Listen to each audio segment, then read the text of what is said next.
कभी सोचा है कि कोई ब्रांड लग्जरी क्वालिटी वाली चीजें बिल्कुल आम बाजार वाली कीमतों पर कैसे बेच सकता है? आज हम एक ऐसे ही ग्लोबल कंज्यूमर ब्रांड एटोमी की कहानी और उसकी सफलता के राज को समझने की कोशिश करेंगे। देखिए, ये एक ऐसा सवाल है ना जिसका जवाब कई ब्रांड्स ढूंढ रहे हैं, पर बहुत कम ही इसमें कामयाब हो पाते हैं। लेकिन आज हम जिस ब्रांड की बात कर रहे हैं वो दावा करता है कि उसने इसका हल निकाल लिया है। तो ये कहानी शुरू होती है दक्षिण कोरिया से, जहां एटमी नाम की एक कंपनी ने इस बहुत बड़ी चुनौती को स्वीकारा और एक एकदम नए और अनोखे आइडिया के साथ मार्केट में उतर गई। तो सवाल ये उठता है कि आखिर एटमी है क्या और कैसे ये कंपनी बनने के कुछ ही सालों के अंदर एक ग्लोबल फिनोमेनन, मतलब एक वैश्विक घटना बन गई।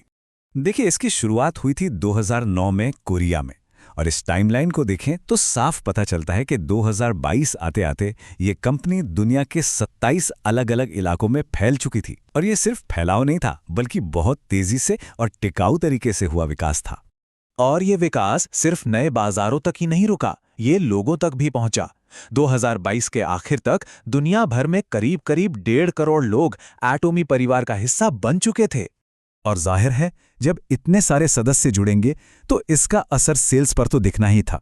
उसी साल कंपनी की बिक्री 1.8 अरब यूरो के आंकड़े को पार कर गई। ये अपने आप में इसकी ग्लोबल पहुंच का एक बहुत बड़ा सबूत है। लेकिन इतनी तेज कामयाबी के पीछे का राज क्या है? इसका जवाब छिपा है कंपनी की एक खास सोच में, एक फिलॉसफी में, जिसे वो मैसेडिस कहते हैं। अगर इसे सीधे और सरल शब्दों में समझें तो इसका सिद्धांत है एब्सोल्यूट क्वालिटी, एब्सोल्यूट प्राइस। मतलब ये एक वादा है कि ग्राहकों को बेहतरीन क्वालिटी के लिए बहुत ज्यादा पैसे नहीं देने पड़ेंगे। ये जो शब्द है ना, मेस्टीज, ये असल में 2 शब्दों से मिलकर बना है। मास यानी आम जनता, और प्रेस्टीज यानी प्रतिष्ठा। इसका सीधा सा मतलब है लग्जरी जैसे प्रोडक्ट्स ऐसी कीमतों पर देना जो हर कोई खरीद सके। लेकिन एटमी का मकसद सिर्फ यहीं तक नहीं है। जैसा कि वो खुद कहते हैं, उनका लक्ष्य सिर्फ ग्राहकों को संतुष्ट करना नहीं, बल्कि उनकी सफलता सुनिश्चित करना है। अब ये एक बहुत बड़ा दावा है ना? तो चलिए अब देखते हैं कि ये जो मेस्टीज वाली फिलॉसफी है वो असल में उनके प्रोडक्ट्स में कैसे दिखती है। और इनके प्रोडक्ट्स हेल्थ से लेकर घर की ज़रूरतों तक हर जगह मौजूद हैं। इनकी जो प्रोडक्ट की दुनिया है वो वाकई बहुत बड़ी है। मतलब एक तरफ हिमोहिम जैसे इनके फ्लैगशिप हेल्थ सप्लीमेंट्स हैं, तो दूसरी तरफ एडवांस्ड स्किन केयर सॉल्यूशंस की पूरी रेंज भी है।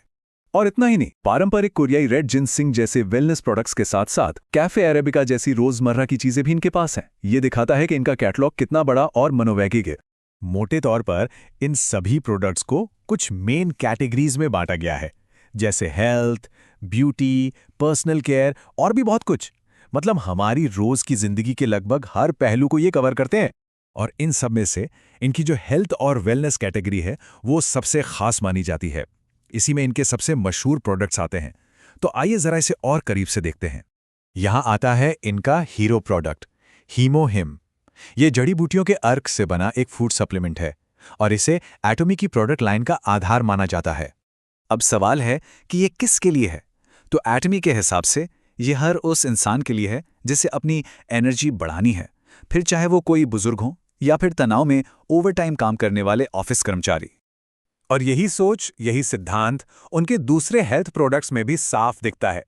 चाहे वो 100% कोरियन रेड जिनसिंग हो या फिर स्पिरुलिना, जिसमें 60 से 70% तक प्रोटीन हो। मतलब फोकस हमेशा हाई क्वालिटी, पावरफुल नेचुरल चीजों पर रहता है। लेकिन एटमी की कहानी सिर्फ प्रोडक्ट्स पर खत्म नहीं होती। इन सब के पीछे एक बहुत ही अनोखा बिजनेस मॉडल काम करता है जो इस पूरी कहानी को आपस में जोड़ता है।